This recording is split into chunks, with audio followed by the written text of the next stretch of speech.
आज बाबू हम बात करेंगे घर्षण बल के बारे में। क्या होता है घर्षण बल? इसके पहले हमने सभी बलों को पढ़ लिया था, उनके बारे में पढ़ लिया था। आज स्पेशली हम घर्षण बल के बारे में पढ़ेंगे कि क्या होता है घर्षण बल। ठीक है, चलिए बात करते हैं पहले घर्षण बल के बारे में। होता क्या है घर्षण बल? तो समझिए, जब कोई गतिमान वस्तु किसी दूसरे वस्तु के संपर्क में आती है, जब कोई गतिमान वस्तु किसी दूसरे वस्तु के संपर्क में आती है तो दूसरी वस्तु उस गतिमान वस्तु की गति का क्या करती है? विरोध करती है। क्या करती है? विरोध करती है। उसे हम क्या बोलते हैं? घर्षण बल बोलते हैं। आप साइकिल चलाते हैं, है ना, आप साइकिल चलाते हैं तो जब तक आप पैडल मारते हैं तब तक आपकी साइकिल चलती है, और जब पैडल मारना बंद कर देते हैं तो कुछ दूर जाने के बाद आपकी साइकिल क्या हो जाती है? रुक जाती है या रुकने लगती है। उसकी गति क्या होने लगती है? कम होने लगती है, या वह साइकिल की जो स्पीड है वो धीमे होने लगती है, है ना, वो धीरे धीरे चलने लगती है। होता क्यों है कि एक गतिमान वस्तु, वो पहिया लगातार जब तक कि सड़क पे चल रहा था, जब तक कि आप पैडल लगा, है ना, मार रहे थे, ज़्यादा बल लग रहा था, इसकी वजह से उसकी गति बनी हुई थी। लेकिन जैसे ही आपने पैडल मारना बंद किया, यानी कि आपका बल कम हुआ, तो जो पहिया था और सड़क के बीच जो बल था वो क्या करने लगा? उस गतिमान वस्तु की गति का क्या कर रहा था? विरोध कर रहा था। तो वह बल जो किसी गतिमान वस्तु की बल का क्या करता है? विरोध करता है, उसे हम बोलते हैं घर्षण बल। रोजमर्रा की जिंदगी में, यानी कि हम दैनिक जीवन में घर्षण बल का इस्तेमाल करते हैं, घर्षण का इस्तेमाल करते हैं। जैसे अभी आप लिखने का काम करेंगे, अगर आप लिखना चालू करेंगे तो बिना घर्षण के आप लिख नहीं पाएंगे। आप पेन उठाएंगे और कागज पे जैसे ही लिखना शुरू करेंगे तो कागज, पेन आपकी क्या होगी? गतिमान होगी। क्या होगी? गतिमान होगी। और कागज क्या होगा? स्थिर। ऐसा थोड़ी होता है ऐसे कलम लेके ऐसे कापी ऐसे हिला हिला के लिखते हैं। ऐसा होता है कि ऐसे कलम खड़ी कर दे, ऐसे कापी लिखेंगे क ऐसे लिखते हैं? नहीं, वो अलग अलग टैलेंट हो जाएगा, है ना, वो अलग टैलेंट। भैया कापी हिला हिला के लिखो, फटाफट फटाफट लिख के चल जाए, पेन खड़ी रहे। समझ रही नहीं? तो मतलब क्या है कि वह बल जो किसी गतिमान वस्तु के गति का क्या करता हो? विरोध करता हो, उसे हम बोलते हैं घर्षण बल, जिसका हम दैनिक जीवन में उपयोग करते हैं। जैसे लिखते वक्त जब हम लिखते हैं तो कलम क्या रहती है? गतिमान रहती है, कागज स्थिर रहता है, और लगातार बिना रगड़ के हम नहीं लिख पाएंगे। तो जब रगड़, कहीं पर भी रगड़ आती है तो वहां कौन सा बल उत्पन्न होगा? घर्षण। जैसे ही कोई गतिमान वस्तु किसी स्थिर, किसी अस्थायी वस्तु या किसी भी वस्तु के संपर्क में आती है, तो अगर एक गतिमान है एक स्थिर है, तो जो स्थिर है इसकी गति का क्या करेगी? विरोध करेगी। आप बहुत तेजी से दौड़ते हुए जाते हैं, अचानक से आपके सामने कोई आ जाता है या आप किसी से टकरा जाते हैं तो आपकी स्पीड क्या हो जाती है? कम हो जाती है, क्योंकि जैसे ही आप उससे टकराते हैं वहां पे कौन सा बल? घर्षण उत्पन्न हो जाता है, जो आपकी गति का क्या करता है? विरोध करता है। तो आपकी स्पीड जो होती है वो ऑटोमेटिक क्या हो जाती है? कम हो जाती है। घर्षण बल समझ में आ गया? तो कोई पूछेगा या कभी एग्जाम में पूछ दिया जाता है घर्षण बल कहते किसे हैं, तो वह बल जो किसी गतिमान वस्तु की गति का विरोध करे उसे हम बोलते हैं घर्षण बल। दैनिक जीवन में हम इसका बहुत ज्यादा उपयोग करते हैं। पॉइंट समझते हैं आगे? घर्षण बल का कारक, वह कौन कौन से कारक हैं जिनकी वजह से घर्षण उत्पन्न होता है या फिर कम होता है? ठीक है, घर्षण बल किस पर निर्भर करता है? तो समझिए, पृष्ठ की प्रकृति, प्रकृति का मतलब स्वभाव। दो तरीके की, या तो कोई सतह मान लेते हैं, या तो आपका घर भाई फर्श वगैरह या छत वगैरह या सड़क की बात कर ले, या तो बहुत ज्यादा चिकनी होगी या तो खुरदरी होगी। दो ही तरीके की हो सकती है। आप कहेंगे था जी बिचवा में का हो सकता है ना, खुरदुरी है, कहीं चिकनी हो, तो भैया वो तो जहां चिकनी होगी वहां पे चिकनी होगी, जहां खुरदरी वहां खुरदरी। तो अगर पूछेगा कि जो घर्षण बल है वो किस पर निर्भर करता है, तो आप पहला पॉइंट बताएंगे पृष्ठ की प्रकृति पर। यानी कि देखिए, घर्षण बल ज्यादा कब लगेगा? जब खुरदुरा ज्यादा रहेगा। जब कोई चीज ज्यादा बड़ी बड़ी गिट्टी रहेगी, वहां ब्रेक मारोगे साइकिल तुरंत रुक जाएगी। टाइल्स लगा होगा, ब्रेक मारेंगे तो साइकिल फिसल के जाएगी। घर्षण दोनों में लग रहा है, लेकिन एक जगह घर्षण ज्यादा लग रहा है, एक जगह घर्षण कम लग रहा है। पूछेगा घर्षण किस पर ज्यादा निर्भर करता है, तो घर्षण किस पर निर्भर करता है, प्रकृति पर, पृष्ठ की, जिस पृष्ठ पर घर्षण लग रहा है। मान लेते हैं ये गतिमान, ये वाला हाथ है ना, दायां हाथ गतिमान है, बायां स्थिर है। अब ये अगर इस पे जाएगा, इस पे जा रहा है, अगर ये क्या हो गया, ये पृष्ठ हो गया, तो जहां ये दोनों मिल रहे हैं, टकरा रहे हैं, ये क्या है, यही तो पृष्ठ हुआ ना बेटा, यही वाला पृष्ठ हुआ जहां ये टच कर रहे हैं। अब अगर ये वाला जहां पे ये स्पर्श कर रहे हैं, अगर ये चिकना हुआ तो फिसल के और आगे जाएगा, अगर ये खुरदुरा होगा, मान लेते हैं यहाँ कुछ कांटा उंटा लगा है, कंकड़ उंकड़ लगा है, तो ये जाके यहीं पे हाथ क्या हो जाएगा, रुक जाएगा, रुक जाएगा, रुक जाएगा, रुक जाएगा कि नहीं रुक जाएगा। अरे भैया घर पे उबटन लगता है, होली आ रही है, जिस दिन होलिका का दहन होने वाला होता है, जिसको गांव में कहते हैं बुकवा लगता है तो कहाँ फंसता है, जहां बाल वगैरह हो जाता है वहां पे वो फंसने लगता है कि नहीं फंसने लगता है। क्यों फंसने लगता है, वहां कौन सा बल उत्पन्न हो जाता है, घर्षण बल उत्पन्न होने लगता है। भाई जैसे ही वो संपर्क में आता है, जहां तेल रहता है, आप हाथ में तेल लेते एकदम पूरा मारते हैं, यहाँ तो लग जाता है, कोई दिक्कत नहीं। कोई दूसरी चीज लेके पाउडर उडर लगा तो वो फंस जाता है। क्यों, क्योंकि अगर वो चिकना, कोई चीज चिकना होगी तो वहां घर्षण बल कम लगेगा, और अगर कोई चीज खुरदरी होगी तो वहां पे घर्षण बल ज्यादा लगेगा। कोई पूछेगा कि किस पर निर्भर करता है, तो पहला पॉइंट पृष्ठ की प्रकृति पर, स्वभाव पर, कैसा है पृष्ठ। अगर खुरदुरा है तो बल अधिक लगेगा, घर्षण अधिक लगेगा, और अगर चिकना है तो घर्षण कम लगेगा। पॉइंट क्लियर होगा बेटा। अगला टॉपिक, घर्षण बल संपर्क क्षेत्र पर स्वतंत्र होता है। घर्षण बल ऐसा नहीं कि जबरदस्ती आप घर्षण बल पैदा कर देंगे, समझ रहे हैं। घर्षण बल जिस पृष्ठ पे घर्षण बल लगता है वहां फ्री होता है कि कितना घर्षण बल लग सकता है। वो वस्तु के भार पर निर्भर करता है, गति पर निर्भर करता है ना। कई और भाई अगर मान लेते टायर वगैरह है तो टायर की वो जो पहिया है उसके कितना, वो जो घाट बना हुआ है वो कितना बचा हुआ है, समझ रहे हैं ना। वहां पे घर्षण बल जहां पृष्ठ होता है, या घर्षण बल संपर्क क्षेत्र जहां पे दोनों वस्तुएं आपस में मिलती हैं, वहां पर क्या होता है, स्वतंत्र होता है। मतलब जैसे वस्तु का भार ज्यादा भार होगा भैया तो रगड़ के चलेगा पूरा। देखते हैं ना रोड का तहस नहस ज्यादा कौन करते हैं, ट्रक वाले करते हैं। पूरा बहुत ज्यादा ओवरलोड लेके जाएंगे, कमजोर वाला नया वाला रोड बना, बैठा देंगे किनारे किनारे, सड़क बीच में है ना, बीच में ऐसे हो जाएगा, मृतकों का टीला हो जाएगा, किनारे ऐसे सड़क जाएंगे। और भाई साहब राइडर वाले इसके बीचों में लिख जाते हैं, धड़ाधड़ लिख जाते हैं, सीधे वो पहुंच जाते हैं बैकुंठ द्वार पे, है ना, खटखटाते हैं, दरवाजा खोल लीजिए। तो अस्पताल ना हो तो कई लोग पहले में पहुंच जाएं, समझ रहे हैं ना। चलिए बात करते हैं आगे घर्षण के प्रकार। घर्षण होता कितने प्रकार का है, तो हमें स्पेशली 4 प्रकार के ही पढ़ने हैं। स्थैतिक घर्षण, सर्पी घर्षण, रोलिंग घर्षण और तरल घर्षण।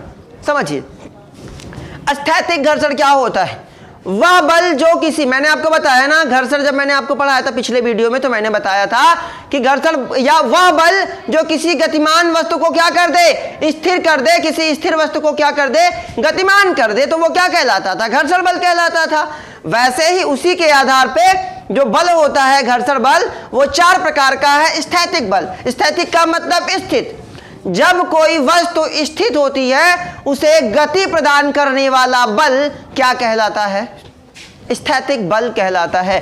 वह बल जो किसी क्या करता है, गतिमान वस्तु को, यानी कि किसी स्थित वस्तु को, जो वस्तु विरामावस्था में है उसे क्या करते हैं, गतिज अवस्था में परिवर्तित कर दे, उसे गति प्रदान कर दे, वो कहलाता है स्थैतिक घर्षण बल।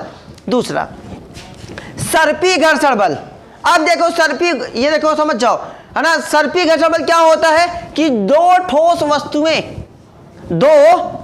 वस्तुएं जब एक दूसरे के ऊपर क्या करती हैं, फिसलती हैं।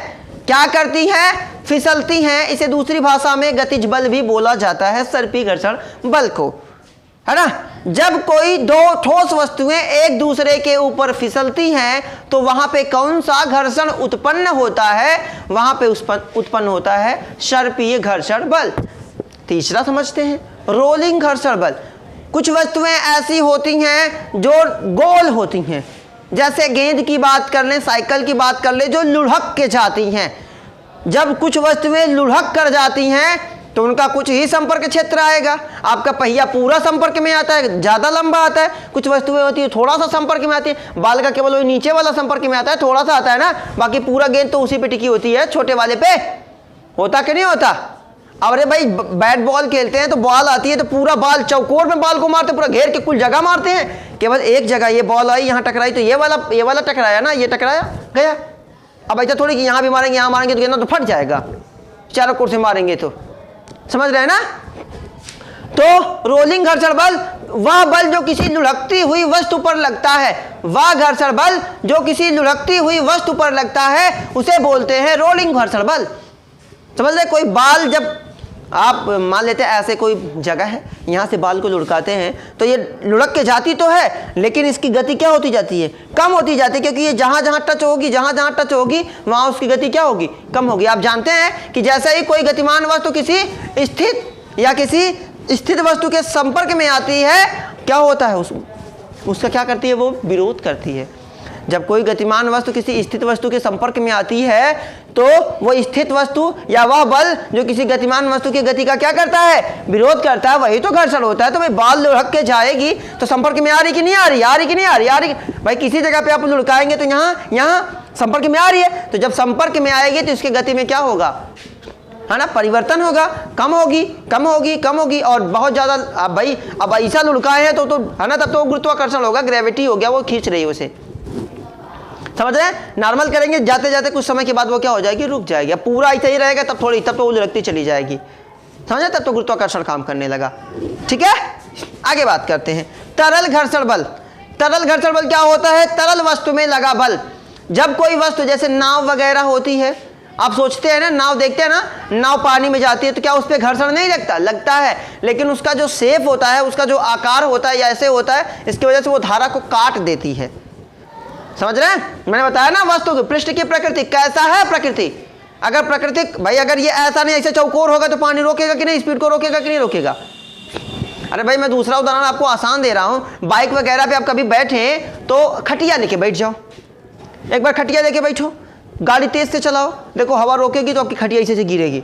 अगर वो पलाई लेके जाओ, देखो नहीं जा पाओगे, 10-15 से स्पीड नहीं जा पाएंगे, क्योंकि वो जो खटिया थी उससे तो कुछ हवा निकल भी जाती थी आर पार, लेकिन पलाई से नहीं निकलेगी। लेके पता चला गिर जाओगे, जब मुँह पता क्यों गाड़ी लेके चल जाएगा, क्यों, क्योंकि वहां पे कौन सा बल, एक गतिमान वस्तु है आके टकरा रही बार बार, घर्षण बल उत्पन्न हो रहा है भैया, समझ रहे हैं, वहां बल उत्पन्न हो रहा है, जिसकी वजह से क्या हो रहा है, वो उसका विरोध कर रही है। बेटा तुम इससे ज्यादा तेज नहीं चल सकते, ड्राइवर और तेज भगा रहा है तो उड़ जाएगा लेके, पलैया हो जाइया, समझ रहे हैं ना।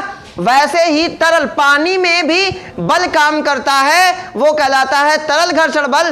पानी में क्या नहीं होता गतिमान, आप तैरते हैं, लगातार तैरते हैं तो आपका शरीर धारा रेखित नहीं होता, वरना आप बहुत तेजी से बह के जाते हैं। मछलियां, कोनो मछली देखे हो, चरकुन्ना मछली, उनका आकार कैसा होता है, धारा रेखित होता है। कैसा होता है, धारा रेखित। मछलियों का आकार ऐसा ना होता भाई, धारा रेखित। तो ये धारा का क्या करती हैं, ये काट देती हैं धारा को। अगर ऐसी मछली चरकुन्ना वाली मछली हो तो यहाँ पानी आके टकराएगा तो ये तैर ही नहीं पाएगी, वो उसका क्या करेगी, विरोध करेगा। भाई पानी उसका क्या करेगा, विरोध, नहीं तुम इससे तेज नहीं जा सकती, समझ रहे हैं ना। लेकिन ये कैसे जाती है, क्योंकि ये धारा रेखित इनका शरीर होता है, ये धारा का विरोध करते हैं, चीरते पाड़ते।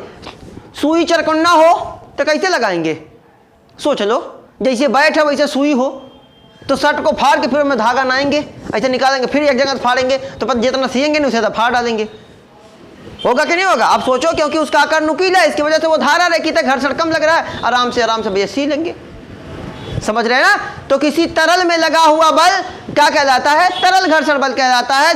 हालांकि देखिए ये सभी क्या करते हैं, गति का विरोध करेंगे, क्योंकि घर्षण का नियम है भैया, ये घर्षण है, ऐसा आदमी है, समझ रहे हैं ना। कुछ आदमी होते हैं ना कि खाना वाना बनाते होते हम खा लेते हैं, तब वो जब खा लेंगे पूरा उसके बाद कहेंगे मज़ा नहीं आया खाना खाने में, अच्छा था नहीं खाना, और खाए हैं यहाँ तक, तब वो अच्छा नहीं लगा, समझ रहे हैं। खाने होने का कभी अपमान ना करें।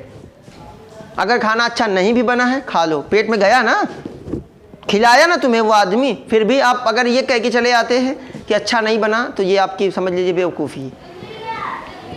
क्योंकि आप उस आदमी की क्या गलती, भाई बनाने वाले की गलती है, उसने तो सारा, जितना मिस्त्री ने जो लिखा होगा उसने सारा मटेरियल दिया ना, अब वो बना नहीं पाया मिस्त्री, तो उस आदमी की क्या गलती है।